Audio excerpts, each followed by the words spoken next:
और मथुरा में मंदिर में नमाज पढ़ने का मामला तूल पकड़ता जा रहा है। अब बागपत में विश्व हिंदू परिषद के महामंत्री पप्पन राणा ने मस्जिद में हनुमान चालीसा पढ़ने की धमकी दी है। बागपत में कई कार्यकर्ताओं ने इस बारे में सोशल मीडिया पर एक पोस्ट शेयर किया है और आगामी शुक्रवार को हनुमान चालीसा पाठ करने की बात कही है। तो ये जगह जगह रिएक्शन मथुरा में मंदिर में नमाज पढ़ने का, लेकिन गलत है। ये एक्शन रिएक्शन से केवल नफरत बढ़ती है और कुछ नहीं होता। सोशल मीडिया पर बागपत में जो पोस्ट शेयर किया गया है।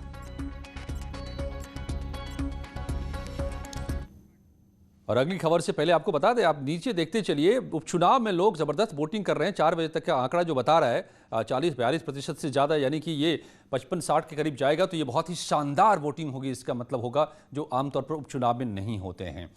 और कांग्रेस विधायक अदिति सिंह ने कमला नेहरू सोसाइटी पर गंभीर आरोप लगाए हैं। अदिति सिंह ने इसको लेकर के इकोनॉमिक ऑफेंस विंग को लेटर लिखा है। इसमें उन्होंने सोसाइटी के खिलाफ कड़ी कार्रवाई की मांग की है।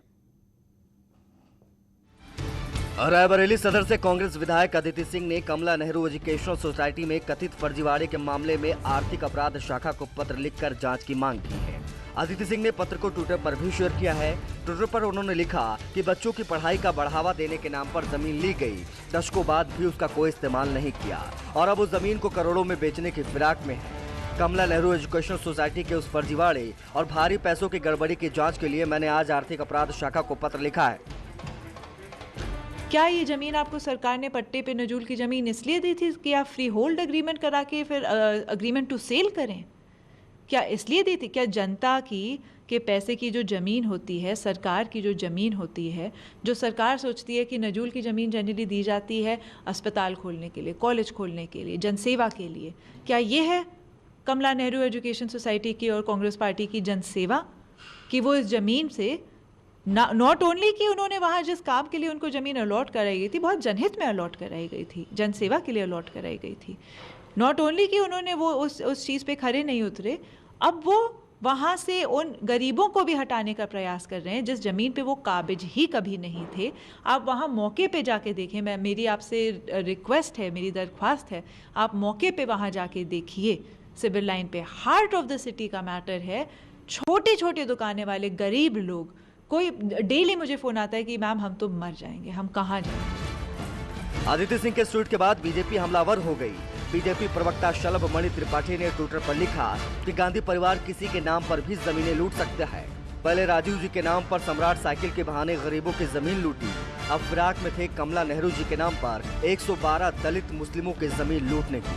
पर अब दाल नहीं गलेगी। योगी जी की सरकार गरीबों के हक में जमीन खोरों से लड़ेगी।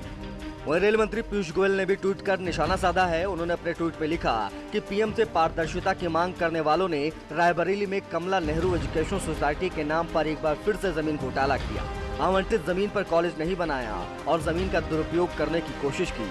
आखिर कितनी बार गांधी परिवार और कांग्रेस घोटालों का जवाब देगी। गौरतलब है कि कमला नेहरू एजुकेशनल सोसाइटी की सिविल लाइन में करीब 5 बीघा जमीन है। इस पर कब्जे को लेकर विवाद का मामला सिविल कोर्ट में विचाराधीन है। इस जमीन पर महिला महाविद्यालय बनना प्रस्तावित है। मौजूदा समय में लगभग 100 दुकानदारों ने इस जमीन पर कब्जा कर रखा है। हाल ही में हाईकोर्ट का आदेश बताकर जमीन खाली कराने का प्रयास हुआ था। अब विधायक अदिति सिंह ने ये मामला शासन स्तर पर उठा दिया है। Bureau report, news 18। कुछ ही पलों में और खबरें, बने रहिए मेरे साथ।